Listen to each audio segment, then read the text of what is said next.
बिस्मिल्लाहिर्रहमानिर्रहीम। Weekly current affairs and GK session का आगाज करते हैं। तो आज की सबसे पहली इंपॉर्टेंट न्यूज, करंट अफेयर और मैप रीडिंग स्टार्ट करते हैं। Gulf of Mexico, it is also known as largest gulf of the world. Gulf और बेस का टॉपिक हम इंशाल्लाह किसी सेपरेट जीके विद ट्रिक्स में पढ़ेंगे।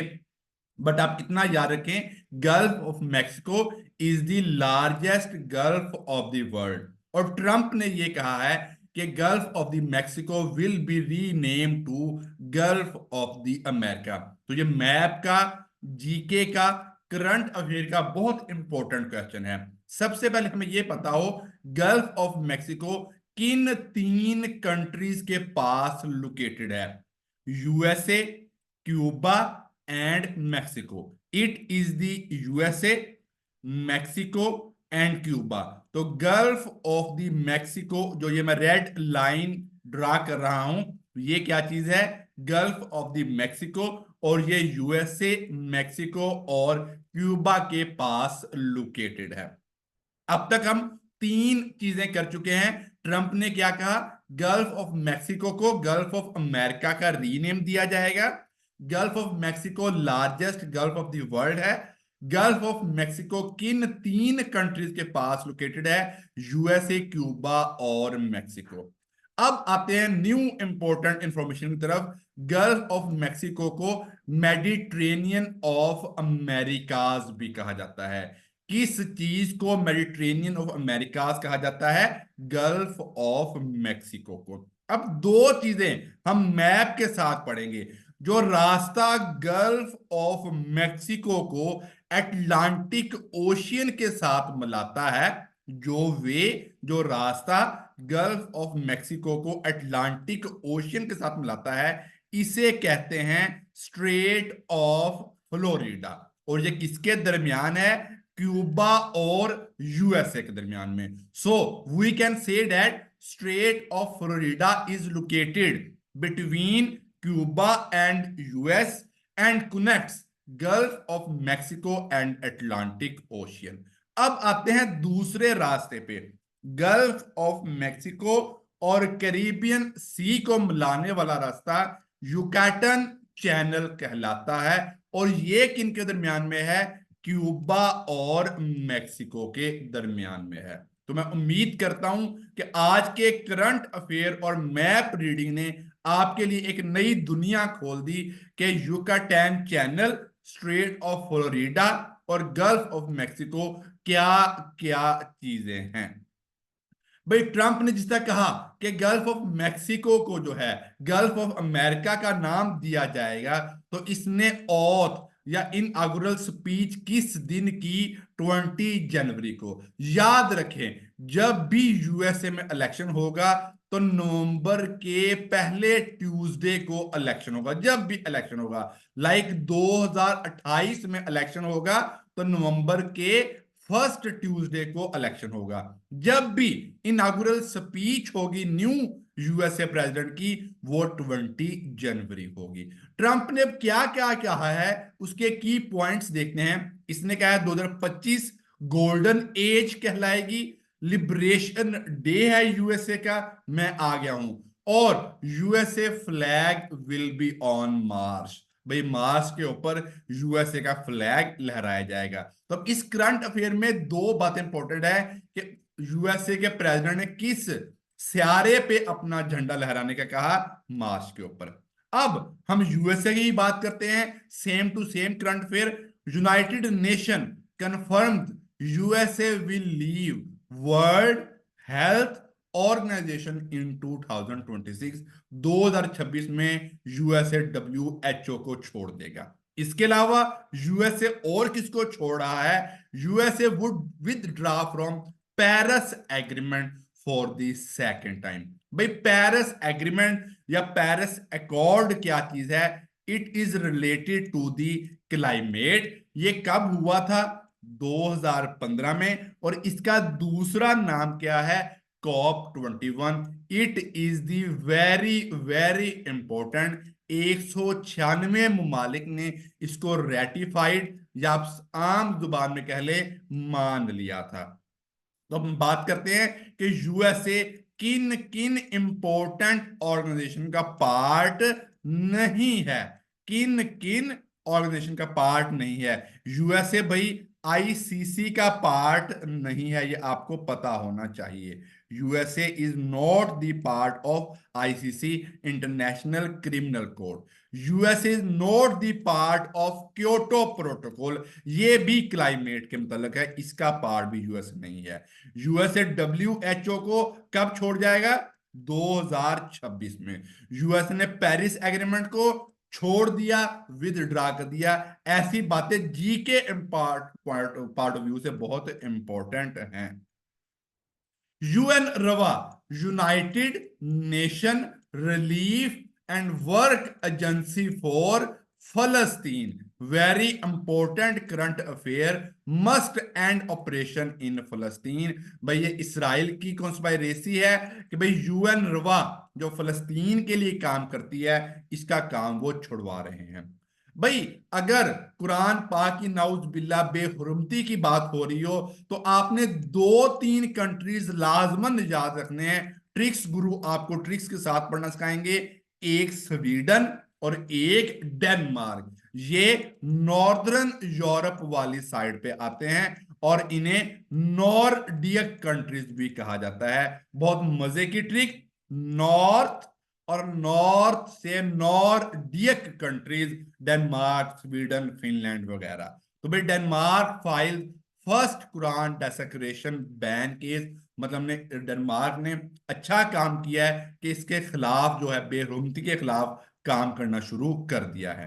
International Criminal Court wants arrest warrant against supreme leader of Afghanistan, acting prime minister भी कह सकते हैं, Hibatullah Akhundzada and chief justice Abdul Hakim. तो भाई आईसीसी ने दो अरेस्ट वारंट निकालने की सोच रहा है, किनके खिलाफ? Hibatullah Akhundzada, acting prime minister of Afghanistan, और chief justice Abdul Hakim of Afghanistan. अब मैंने रिकैप लिखा हुआ है, तो करंट अफेयर क्या है? Sequence of events. लाइक आपको पता हो इसराइल के प्राइम मिनिस्टर के खिलाफ भी इसने अरेस्ट वारंट निकालना है, और रशिया के प्रेसिडेंट पुतिन के खिलाफ भी इसने अरेस्ट वारंट निकाला हुआ है। देखें, आपने अगली बातें भी याद कर ली और पिछली चीजों को भी रिकैप कर लिया।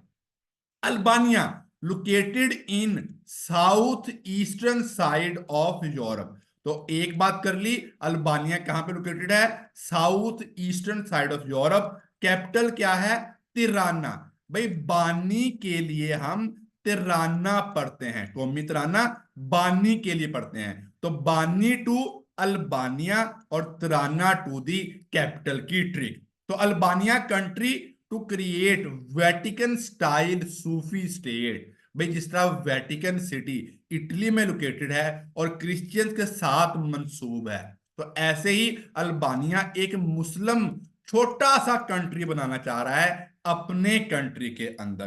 तो दो बातें इंपॉर्टेंट, कौन सा कंट्री अपने अंदर एक और छोटा सा कंट्री बनाना चाह रहा है? अल्बानिया। और वो किस रिलीजन पे? वो इस्लाम के एक सूफी रिलीजन पे, जिसे बेताशी कहते हैं, जिसे बेताशी कहते हैं। आपने बस ये याद रखना है, बेताशी रिलीजन या सूफीज्म किस कंट्री के साथ रिलेटेड है? ये अल्बानिया के साथ रिलेटेड है। 2025 को चाइना ने कहा है ईयर ऑफ द स्नेक, बस आपने इसको इतना याद रखना है। भाई निकोलस कोपरनिकस ने यह कहा था कि earth revolves around the sun. इससे पहले क्या कहा जाता था? Sun revolves around the earth. But किसने सोलर सिस्टम की डिस्कवरी की? इंपॉर्टेंट पास्ट पेपर क्वेश्चन, ये Copernicus, Nicolaus Copernicus है। और किसने कहा कि अर्थ रिवॉल्व करती है सन के गिर्द? निकोलस कॉपरनिकस ने। ये डियर स्टूडेंट्स करंट अफेयर्स में डिस्कस हुआ है। 242 मिलियन स्टूडेंट डिस्टर्ब या डिसरप्टेड बाय क्लाइमेट, किसने रिपोर्ट दी है? UNICEF, United nation international children emergency fund ने ये रिपोर्ट दी है। भाई ग्वादर पे पहली पीआईए फ्लाइट लैंड किस डेट को की? 20 जनवरी 2025 को, जिस दिन भाई आप ट्रिक लगा ले कि ट्रंप की इनागुरेशन थी, उसी दिन ग्वादर में जो है पीआईए की पहली फ्लाइट लैंड की। WEF, वर्ल्ड इकोनॉमिक फोरम, अब ये एक लाइन है बट मल्टीपल करंट अफेयर्स और जीके सर वलीद आपको देने जा रहे हैं। World economic forum summit conference held in Davos. Davos is located in the Switzerland. और हमारे फाइनेंस मिनिस्टर औरंगजेब भी वहां पे इजलास में खिताब किया, और उनका थीम क्या था? औरंगजेब साहब का या पाकिस्तान का थीम क्या था? Hacking trade and investment. तो भाई दो तीन बातें रिपीट कर देते हैं। WEF की कॉन्फ्रेंस कहां पे हुई? डेविस में। डेविस कहां पे है? स्विट्जरलैंड में। फाइनेंस मिनिस्टर का नाम औरंगजेब। उन्होंने किस थीम पे खिताब किया? Hacking trade and investment. 47 Pakistan universities world university ranking 2025 में आई हैं, और उसका एब्रीविएशन क्या है?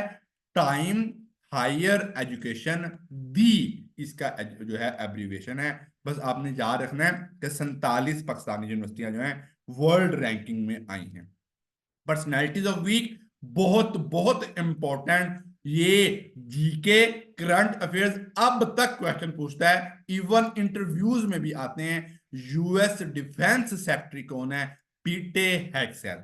यार डिफेंस क्या होता है? जब मार कुटाई होती है और कोई आपको पीटता है, कोई आपको पीटता है, तो पीटता से पीटे, यानी उसने हमें पीटा, तो पीटे से यूएसए डिफेंस सेक्रेटरी। भाई स्टेट का मालिक कौन है? दुनिया का मालिक कौन है? हम सब कहते हैं मानना है हमारा रब, ऊपर वाली जात अल्लाह हमारा मालिक है। तो रब कौन होता है? स्टेट का मालिक। तो स्टेट यूएसए स्टेट सेक्रेटरी, और रब से रबियो या मार्को रबियो जो है वो यूएसए स्टेट सेक्रेटरी है।